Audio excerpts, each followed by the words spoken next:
cue upbeat music, I strut in like I own the place, but then trip over the pile of unpaid bills. Hey, did you know the average American is carrying around $90,000 in debt? Yeah, you heard that right, $90,000. That's like carrying around a luxury sports car, but without the luxury or the car.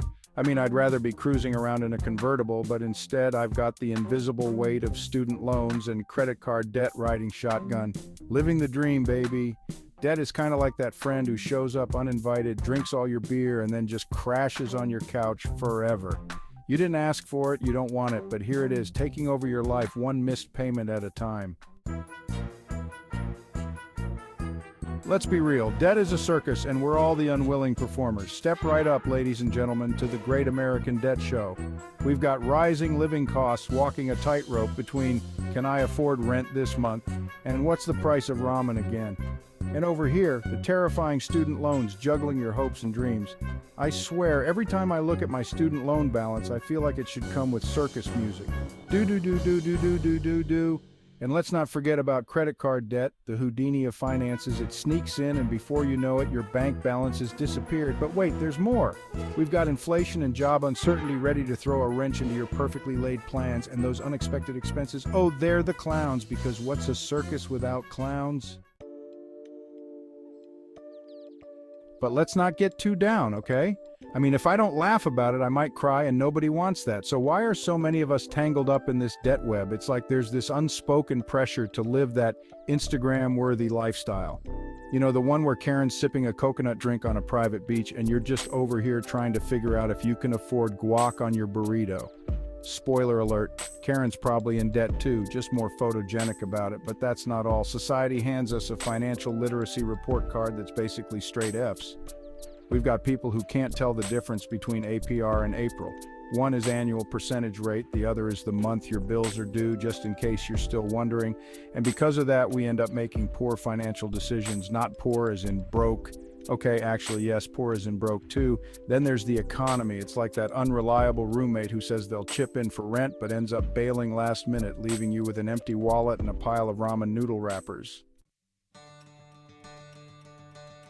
All right, enough doom and gloom. Let's get to the good stuff. They're a way out of this debt dungeon, and no, it's not selling your kidney on the black market, although, kidding, or am I? First up, budgeting. Now, I know what you're thinking. Budgeting sounds about as fun as watching paint dry. But hear me out. Creating a budget is like telling your money where to go instead of wondering where it went. And it doesn't have to be painful. Think of it like meal prepping for your finances, except this time you don't end up with 37 containers of quinoa that you never eat. Next, debt consolidation. Imagine taking all your annoying debts, rolling them into one nice, neat bundle, and boom! Lower interest rates, less stress, more breathing room. It's like Marie Kondoing your finances. Does this debt spark joy? No? Then consolidate that bad boy. Then there's the emergency fund. Think of it as your financial superhero cape. It swoops in to save the day when life throws a surprise expense your way. No more charging that unexpected car repair to your credit card at 23% interest. Instead, your emergency fund shows up like, don't worry, I got this. And lastly, financial education. I'm not saying you need to get a PhD in economics, but just knowing the basics can change your life. There's a ton of free resources out there, like YouTube videos. Oh wait, like this one. Here's the truth. Escaping debt isn't easy, but it's 100% possible. You just have to make a plan and stick to it, like glue or duct tape, or that one friend who gets the hint to leave. Step 1. Figure out where your money's going. You can't fix what you can't see, right? So, sit down, open your bank statements, without crying this time, and start tracking your expenses. Step 2.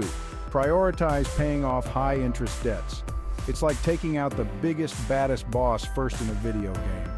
Because once that's out of the way, the rest of the levels get way easier. Step 3.